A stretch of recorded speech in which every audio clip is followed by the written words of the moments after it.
বাংলাদেশে সরকার গঠন করবে বিএনপি জোট এবং এই দেশের প্রধানমন্ত্রী হবে জনাব তারেক রহমান। এটা আপনারা ব্যাখ্যা বিশ্লেষণে রাজনৈতিক চিন্তাধারায় অবস্থা দৃষ্টে এটা পরিষ্কার। জনাব তারেক রহমান সাহেব, আমরা জমিয়তে উলামা ইসলামের পক্ষ থেকে আমরা জোটবদ্ধ হয়েছি বিএনপির সাথে। জনাব তারেক রহমান সাহেব আমাকে সরাইল আশুগঞ্জ আসন থেকে নমিনেশন দিয়েছেন, সেটার প্রমাণ আপনারা পেয়েছেন কুট্টাপাড়ার জনসভায়।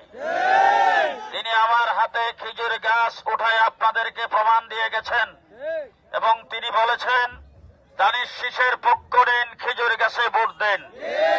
আমি শুধু একটি কথাই বলতে চাই, আমি নির্বাচন করে এখান থেকে নির্বাচিত হলে আমি হব জনপ্রতিনিধি।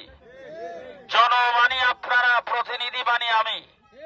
আমি যদি আপনাদের প্রতিনিধি হয় তাহলে একজন প্রতিনিধির জন্য রাস্তাঘাট, ব্রিজ, কালভার্ট, স্কুল, কলেজ, মাদ্রাসা, মসজিদ, মন্দির, মাজার যাবতীয় সবকিছুর উন্নয়নের দায়িত্ব হলো তার।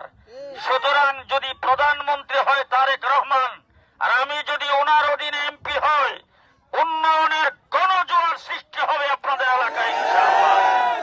শেষ কথা আপনাদেরকে বলবো, আজকে আসছি আপনাদের কাছ থেকে নেওয়ার জন্য।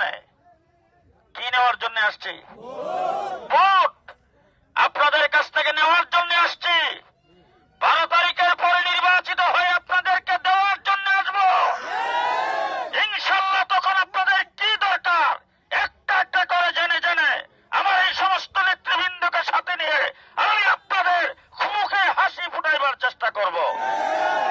শেষ কথা, আমি তো এখন তবু ভাই এলান করেছেন কোথায় কোথায় যাব।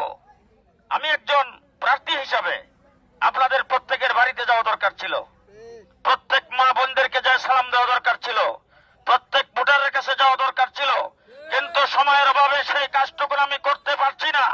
আমি আপনাদেরকে দায়িত্ব দিলাম, আপনারা এক একজন জুনায়েদ আল হাবিব হয়ে আমার সালামটা আপনাদের হাতে দিয়ে গেলাম, আপনারা প্রত্যেক বাড়ি বাড়ি পৌঁছে দিবেন। পারবেন তো ইনশাআল্লাহ? ইনশাআল্লাহ পারবেন তো? সাথে সাথে বাংলাদেশের 17 বছর পর্যন্ত যিনি নির্বাসনে ছিল, 17 বছর পরে বাংলাদেশে আসার পরে দেশের মাটি শুয়েছেন এবং দেশের লোকজন ওনাকে ঐতিহাসিক গণসম্বর্ধনার মাধ্যমে ওনাকে স্বাগত জানিয়েছেন। তিনি হলেন জনাব তারেক রহমান। তার পক্ষ থেকে আপনারা প্রত্যেকের কাছে সালাম পৌঁছে দিবেন।